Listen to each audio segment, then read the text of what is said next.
आइए भज गोविंदम के अगले श्लोक को देखते हैं। आज का श्लोक है श्लोक नंबर 20। तो पहले चैंटिंग करें।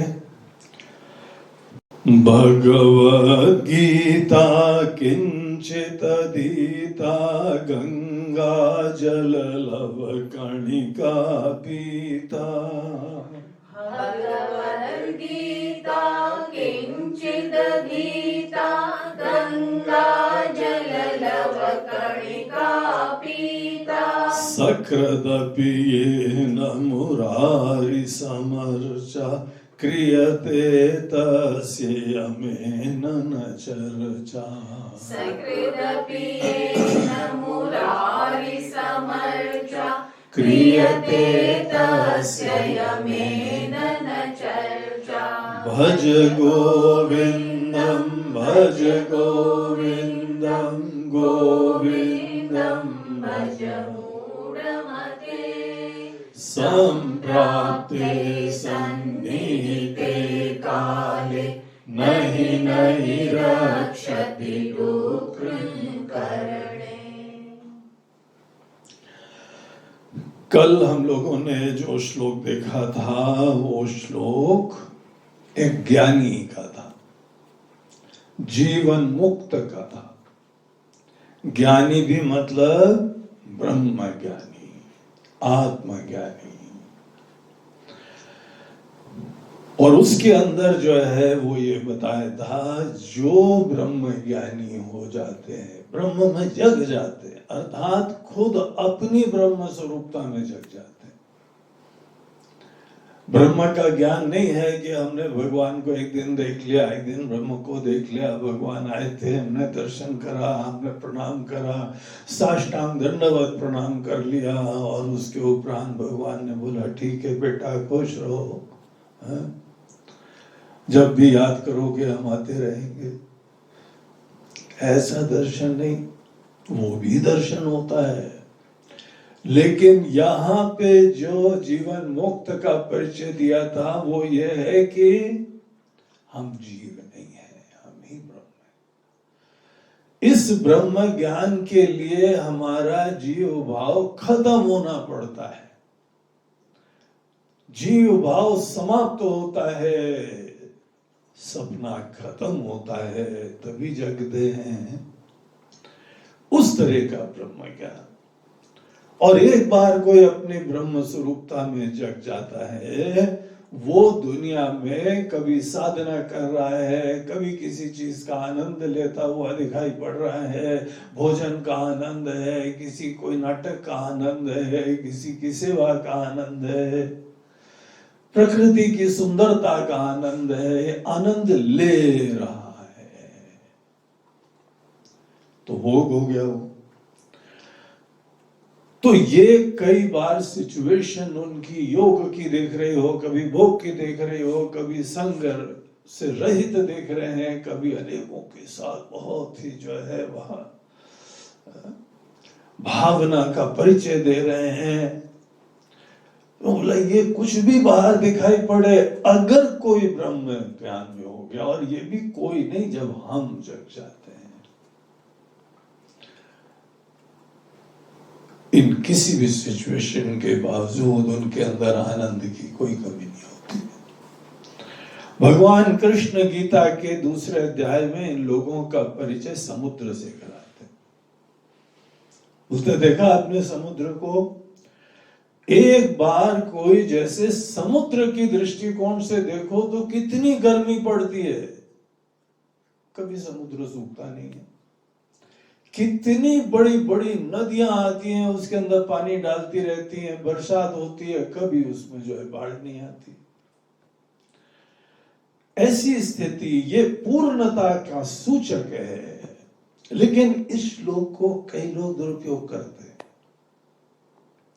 अनेकों प्रकार के भोग विलास करते हैं, बोलते हैं हम तो ब्रह्म ज्ञानी।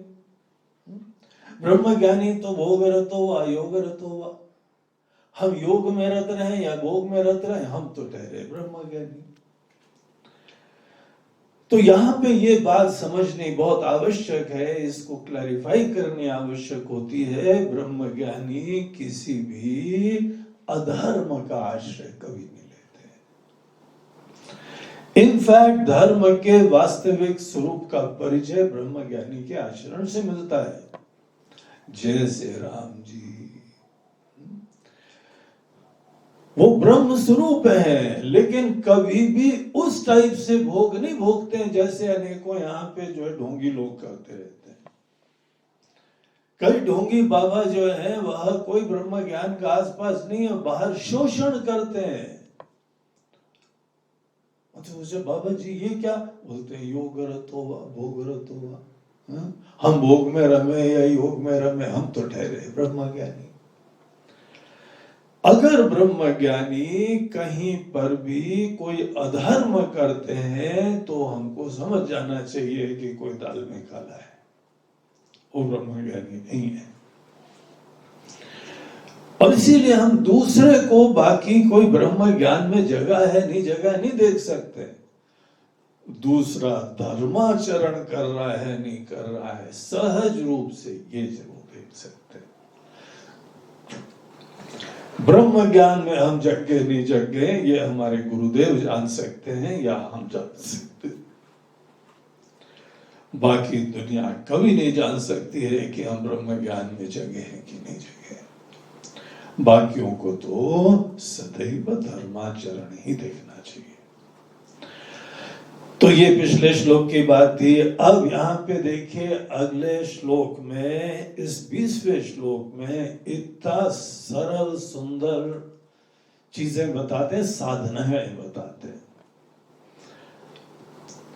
3 साधना यहाँ पे हम लोग को विशेष रूप से बताते हैं। अगर आपने इन 3 चीजों का आश्रय ले लिया तो यमराज जी फिर आपकी चर्चा भी नहीं करेंगे। यमराज जी के पास एक डायरी है, एक लिस्ट है। जो भी ये 3 चीजें नहीं करता है उसका नाम उस लिस्ट में होता है। बोलते हैं अभी आता हूं, आगे पीछे आने वाला। और अगर ये 3 चीजें कर लें तो क्रियते तस्य यमेन न चर्चा, उसकी चर्चा भी यमराज जी नहीं करते। अभी कोरोना के काल में एक जगह पुलिस वाला यमराज जी बन के बैठा। पुलिस वाले आजकल काफी क्रिएटिवली लोगों को बता रहे हैं कि भाई बड़ा भयंकर राक्षस है, बस उसको एक श्राप है कि वो घर में नहीं घुस पाता, इसीलिए तुम घर के अंदर घुसे रहोगे ना तो कोरोना नहीं आएगा तुम्हारे पास। और जहां तुम निकले तो बोलो यमराज बैठे हुए हैं। तो बाकायदा एक गाड़ी में काला काला सा ड्रेस और लंबी मूछें और मुकुट और पास में पीछे भैंसे की फोटो, वो लेके जो है चारों तरफ घूम रहे हैं और बड़ी गंभीर आवाज में बोल रहे हैं, यमराज आए हैं तुम्हारे पास, घर से निकलो तो हम तुमको खा लें। अब वहां यमराज जी को डराने के लिए ऐसे बोलते हैं, ऐसे by the way Yamraj ji नहीं है। यमराज जी बड़े भारी ब्रह्म ज्ञानी हैं और बड़ा धर्मनिष्ठ हैं, ऐसे ब्रह्म ज्ञानी। लेकिन उनका काम ही है कि यहाँ से जब शरीर किसी का जो है वो प्रारब्ध खत्म हो जाते हैं तो उसको ले जाते हैं, थोड़े दिन अपने पास रखते हैं और उसके बाद उसके कर्म के अनुसार दूसरा शरीर देते हैं। पितृलोक के राजा हैं, हमारे सब पितृलोक यमराज जी के पास है, अगर उनका आगे का जन्म नहीं हुआ है। एनीवे, ये जो यमराज जी है इनके बारे में यहाँ पे शंकराचार्य जी एक रहस्य बताते हैं। बोलते हैं सीक्रेट बताते हैं तुमको। यमराज जी तुम्हारी चर्चा भी करना बंद कर देंगे। अभी तुम ब्रह्मज्ञानी नहीं हो, अभी तुम जीवन मुक्त नहीं हो, लेकिन अगर ये 3 चीजें कर लेते हो, करना चालू कर देते हो बड़े प्रेम से, बड़े भाव से, तो तुम उनकी चर्चा लिस्ट से डिलीट हो जाओगे। तो उनकी चर्चा लिस्ट है, वो बड़े प्रेमी हैं उनके, सभी जिसकी जिसकी लिस्ट है ना सबके पास आते हैं, काफी टफ लोग हैं वो। यमराज जी आते हैं, पूछो जो आदमी मर रहा है, पूछो जो इस समय जो है वो आईसीयू में है, यमराज जी के साथ जो है ना अपॉइंटमेंट चालू हो चुका है उनका। तो क्या चीज बताते हैं वो सीक्रेट, बहुत इंपॉर्टेंट सीक्रेट, तो बोलते हैं 3 चीजें। भगवत गीता किंचित अधीता, पॉइंट नंबर 1, जो भी व्यक्ति अगर भगवत गीता का अध्ययन चालू कर देगा, भगवत गीता के अध्ययन में कुछ बाधाएं आएंगी, अनेकों यमदूत आएंगे, तुमको किसी तरह डिस्करेज करेंगे, आके नहीं पढ़ो नहीं पढ़ो, अरे कहां पढ़ना है, अभी कहां पढ़ना है, ये उम्र है तुम्हारी पढ़ने की, ये सब जो है ना वो तुमको आके डिस्करेज करेंगे। लेकिन तुमने अपना दृढ़ निश्चय का परिचय दिया और नियमित रूप से गीता का जो है श्रद्धा पूर्वक पाठ करना चालू कर दिया। अधीता का मतलब केवल पाठ नहीं होता है, अधीता का मतलब अध्ययन होता है। लेकिन अध्ययन की प्रक्रिया पाठ से चालू होती है। अगर आप गीता का श्लोक का भी पाठ चालू कर देते हैं तो यम लोग के जो वहां पे ऑफिस के क्लर्क लोग हैं ना, बोलते एक और गया लगता है, हमारी लिस्ट से एक और डिलीट हो गया, भैया इसकी चर्चा यहाँ पे नहीं होगी, ये ऐसे रास्ते पे लग गया है।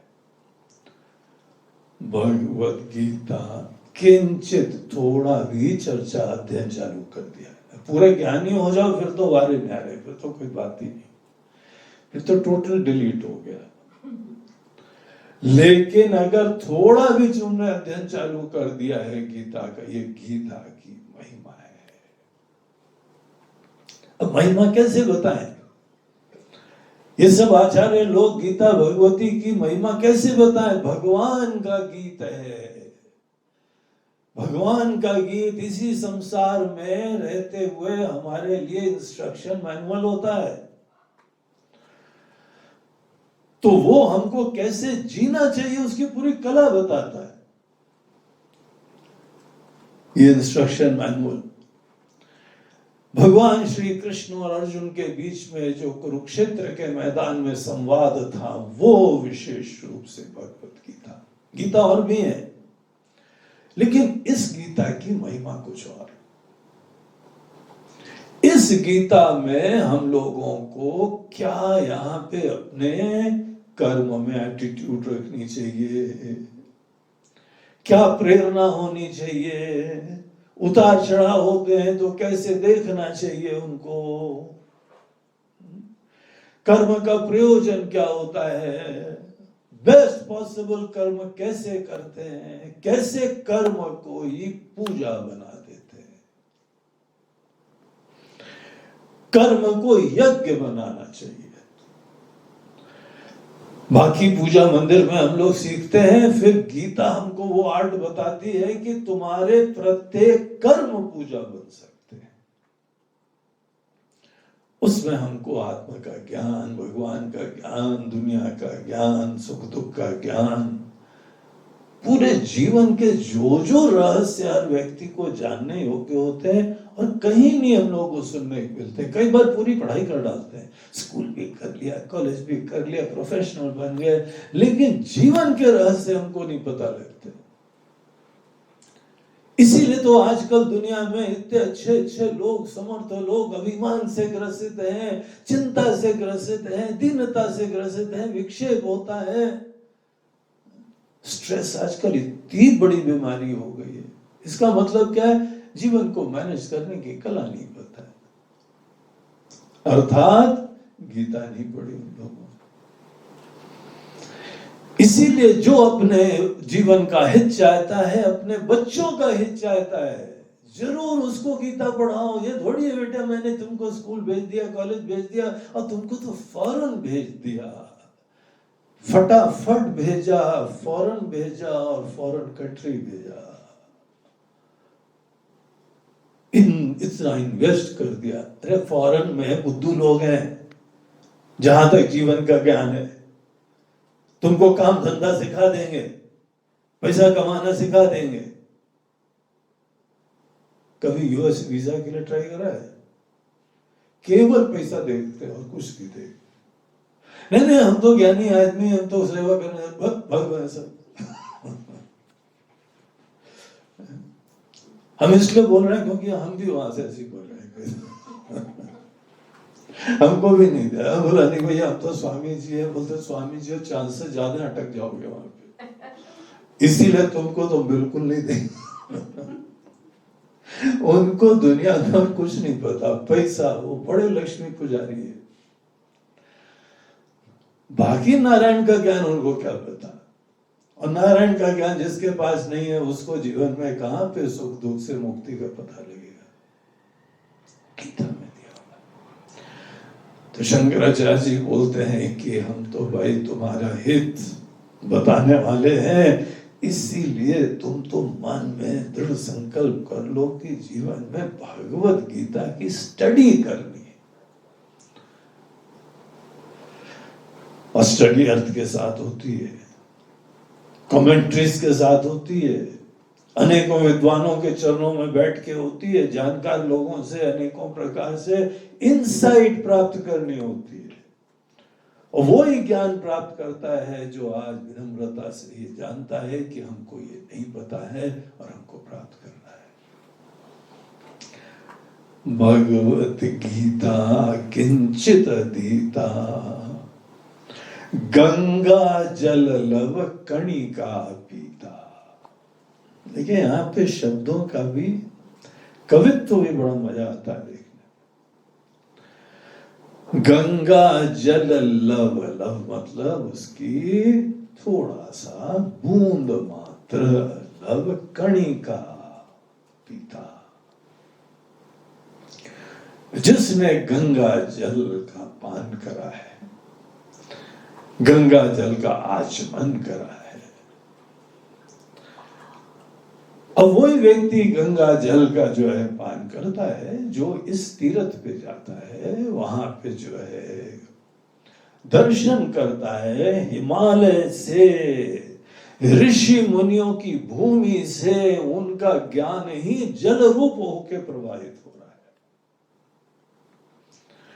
है। और स्वामी तपोवन जी महाराज बोलते थे, उन्होंने ग्रंथ लिखा है गंगा सूत्रम, 100 श्लोकों का, और उसमें उन्होंने दिखाया है कि भैया लोग गंगा जी को भिन्न भिन्न दृष्टि से देखते होंगे। हम तो गंगा जल को साक्षात ब्रह्म की जल रूप लेके बह रहा है, इस तरह से देखते हैं। तुम्हारे ऊपर है, तुम क्या देख रहे हो। ये H2O नहीं है, ये सामान्य नदी नहीं है, ये साक्षात परमात्मा जल रूप हो गए और प्रवाहित हो रहे। इस दृष्टि से जब गंगा जी को देखो तब तुम तीर्थ पे जाते हो,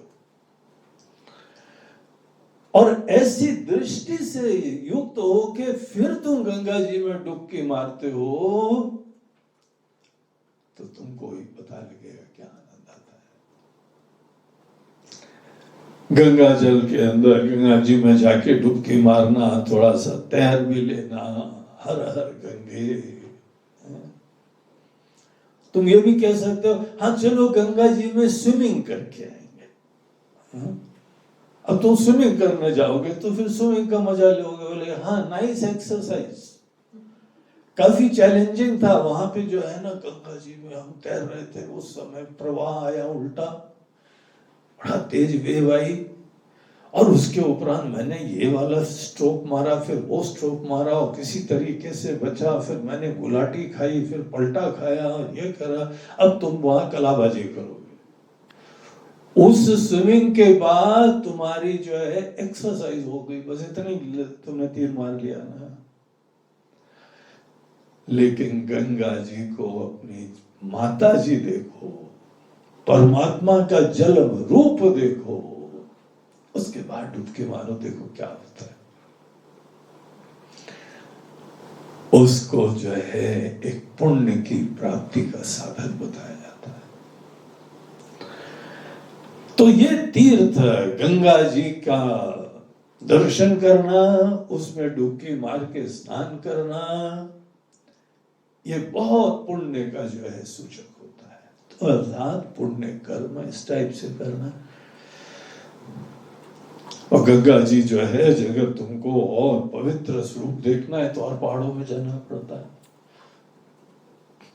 तो जैसे हम लोगों ने पिछले एक श्लोक में देखा था, तीर्थ एक ऐसी साधना होती है कि आदमी घर बाहर से निकलता है, घर के आराम, घर के सब कंफर्ट, घर का मोह त्याग करके पहाड़ों में, जंगलों में जाता है और वहां जाके गंगा जी का निर्मल रूप देख के फिर गंगा जी कोई वहां हॉट वाटर नहीं चलता है, ठंडे ठंडे पानी में नहाना चाहिए। सब श्लोक याद करने पड़ेंगे तुमको। मैं देह नहीं हूं, मैं मन नहीं हूं, मैं प्राण नहीं हूं, अन्नमय कोश नहीं हूं, तब जाके गंगा जी में जो है डुबकी मार पाते हैं। धन्य है वो लोग। एक बार हम गए थे गौमुख, वहां पर भी लोग बर्फीले पानी में डुबकी मार रहे थे, हम नहीं कर पाए थे। इतना ठंडा पानी था, हमने टेस्ट करा, उंगली डाली, सुन्न हो गई उंगली हमारी, पूरी तो नीली नहीं हुई, बिल्कुल होने वाली थी, ऐसी स्थिति हो। लेकिन धन्य है जो लोग, उनकी श्रद्धा, उनकी भक्ति, वहां पर भी गंगा जी में डुबकी मारी। हाँ, ज्यादा देर तक नहीं होती, मारती फट से निकल आते, इतने काफी है। लेकिन अगर तुमने वहां स्नान करा और गंगा जी का पूजन करा, गंगा जी का जल लेके आचमन करा, ये पूरी हमारी संस्कृति की पिक्चर दिखा देती है।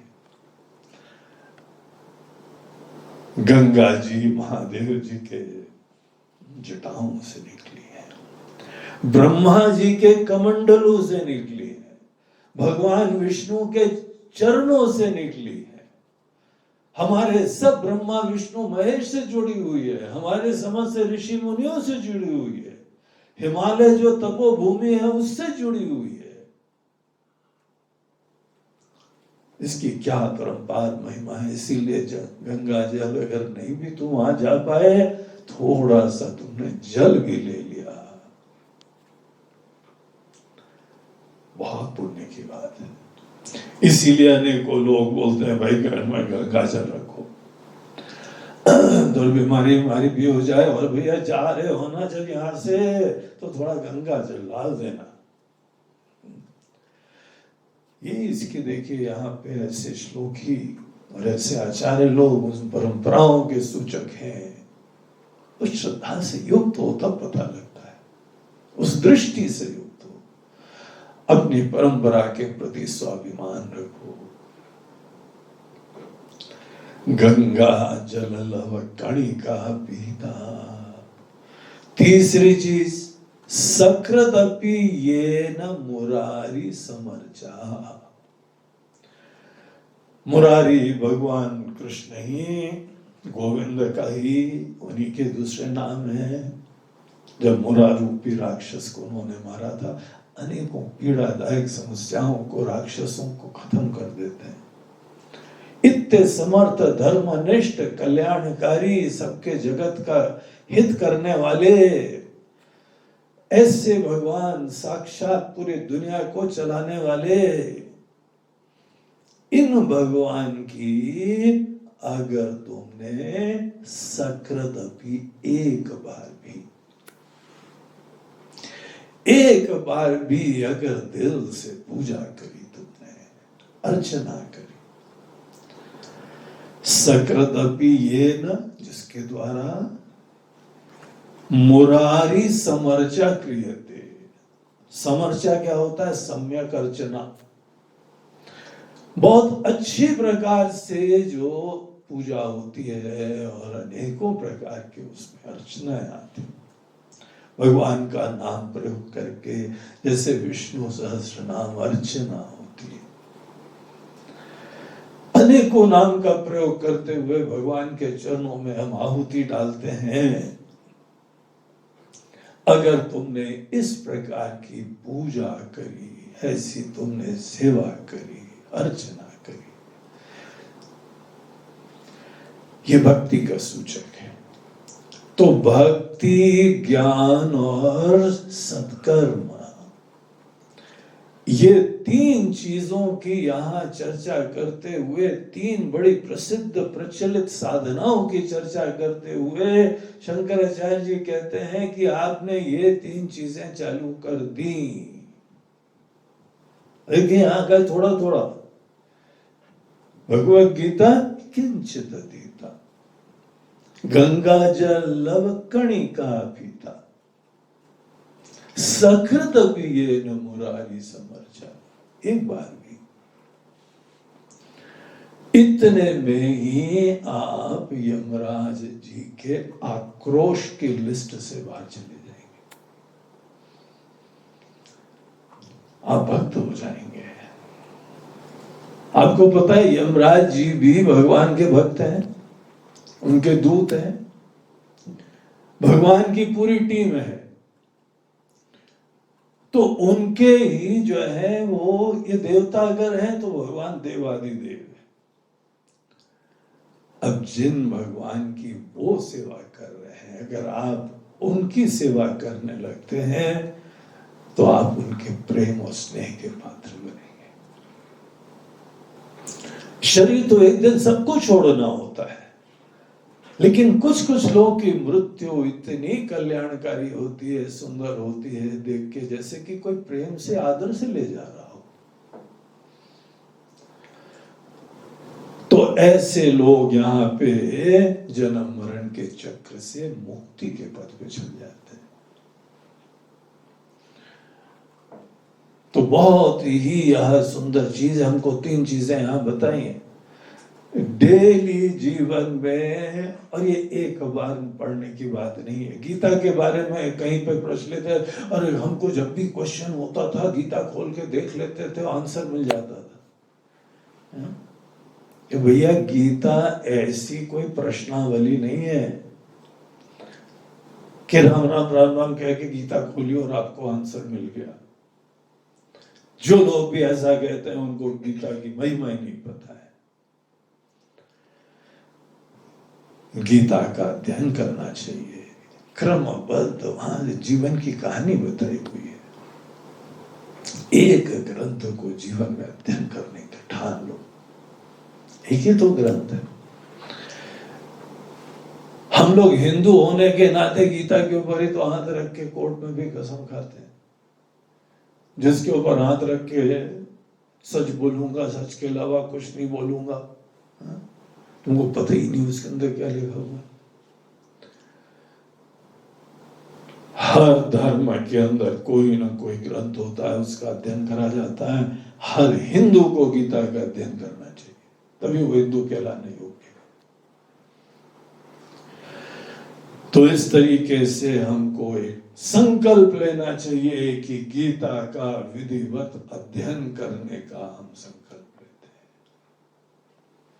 शुरुआत चैंटिंग से कर लो, एक एक श्लोक का शब्दार्थ देख लो, लेकिन उसके उपरांत ये सागर है, डुबकी मारना पड़ेगा, गहराई में जाना पड़ेगा। और इस तरीके से तुम ठान लोगे, तुमको सब रास्ते मिल जाएंगे। और आजकल की आधुनिक दुनिया में इतनी सब टेक्नोलॉजी में कोई प्रॉब्लम नहीं है, हर जगह उपलब्ध है। बस जिस चीज की देर है वो हमारे दृढ़ निश्चय की देर है। और निकलो घर से, गंगा जी का जाके तीर्थ में जाओ और वहां पे डुबकी भी मारो और वहां से शुद्ध जल लाओ, घर में रखो। थोड़ा भी कोरोना आने वाला हो तो फट से एक चम्मच पी लेना। हाँ? अब यमराज भाग जाता है तो कोरोना भी भाग जाएगा। गंगा जल लव कणिका पीता, और बाकी समय मुरारी की पूरी पूजन अर्चना नियमित रूप से करो। इस तरीके से जो करता है, ये 3 साधनाएं हैं, ज्ञान, भक्ति और कर्म प्रधान साधनाएं। तीनों लेवल के ऊपर ईश्वर से जुड़े रहना चाहिए। क्रियते तस्य यमेन न चला, तुम्हारे अंदर मृत्यु का डर खत्म हो जाना ही यमराज की चर्चा खत्म होना होता है। हम मर जाएंगे, हम मर जाएंगे, हम मर जाएंगे, हम कब मरेंगे, हम कब मरेंगे।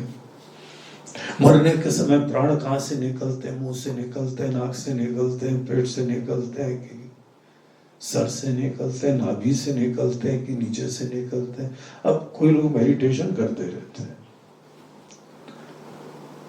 जो अगर यमराज की कुछ चर्चा करता है, यमराज उसकी चर्चा करता है, सब चीजें खत्म हो जाती हैं।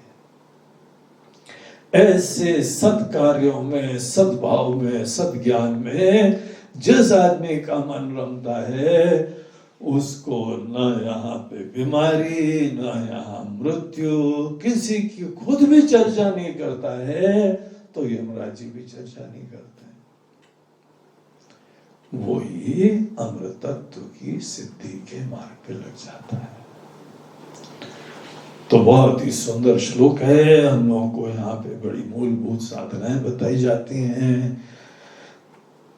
अब निश्चय कर लो, ये 3 चीजों का थोड़ी थोड़ी मात्रा में, श्री गणेश सदैव थोड़ा ही करना तो टिका रहेगा। श्री गणेश बहुत बड़ा करना सोचोगे तो आगे गाड़ी चल नहीं पाएगी। इसीलिए बड़ी व्यवहारिक बात यहाँ शंकराचार्य जी करते हैं, श्री गणेश को थोड़ा थोड़ा। तो ये था भज गोविंदम का श्लोक नंबर 20। एक बार इसको चलिए दोबारा पढ़ लेते हैं, इतना सुंदर श्लोक। भगवत गीता किंचित दीता, गंगा जल लव कणिका पीता। भगवत गीता किंचिद अधीता, गंगा जल लव कणिका पीता। सकृदपि येन मुरारि समर्चा, क्रियते तस्य यमेन न चर्चा। सकृदपि येन मुरारि समर्चा, क्रियते तस्य यमेन न चर्चा। ये जो भज गोविंदम के प्रवचन चल रहे हैं YouTube में, जहां पे आप ये वीडियो देख रहे हैं, उसी के नीचे पूरे भज गोविंदम टेक्स्ट का सब संस्कृत के श्लोक, उसको भी हम लोगों ने जोड़ दिया है। तो सब श्लोक भी आपके हाथ में हो सकते हैं। संस्कृत में श्लोक एक एक उसका शब्द तोड़ के, उसका हिंदी में अर्थ, उसका इंग्लिश में अर्थ, ये सब अपनी तरफ से जो है वो करके दे दिया है। अब आप लोग इसका पाठ करिए। और एक और चीज कर दी, उसकी चैंटिंग के लिए भी एक उसमें ऑडियो फाइल भी डाल दी गई है। तो ये 2 फाइलें जो है ना, आप उन्हीं लिंक से डाउनलोड कर लीजिए, तो आपको जो है वो क्या श्लोक है और कैसे चैंट करना है, ये भी उसके अंदर आपको मिल जाएगा। तो पूरा मसाला दे रहे हैं, बस देरी आपके दृढ़ निश्चय की है, तो उसका आप पूरा लाभ लीजिए। बहुत ही सुंदर भज गोविंदम के ग्रंथ का अपने हृदय में उसको पूरा समाहित करो। हरि ओम तत्सत।